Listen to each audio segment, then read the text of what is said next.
ബേനസീർ ഭൂട്ടോയെ വെടിവെച്ചുവെന്ന കേസിൽ 5 തെഹ്രീക്ക് താലിബാൻ ഭീകരരെ വെറുതെ വിട്ടു.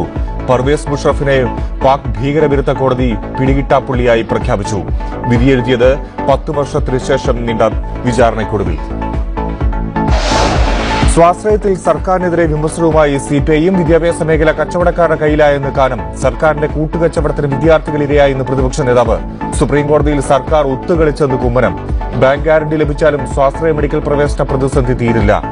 മനോരമ ന്യൂസ് പരമ്പര ആശ്രയമറ്റ സ്വാശ്രയം.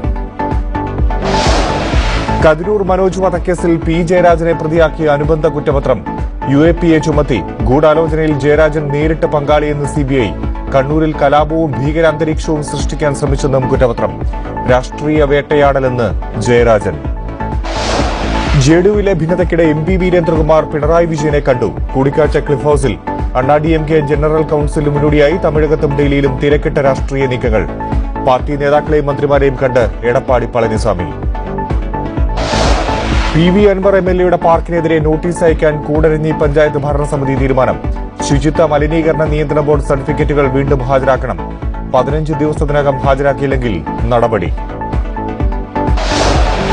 കൊളംബോ ഏകദിനത്തിൽ ഇന്ത്യ മികച്ച നിലയിൽ 2 വിക്കറ്റ് നഷ്ടത്തിൽ 250 കടന്നു. കോഹ്ലിക്കും രോഹിത് ശർമ്മയ്ക്കും സെഞ്ചുറി. 300-ാം ഏകദിനം കളിക്കുന്ന ധോണിക്ക് BCCIയുടെ ആദരം.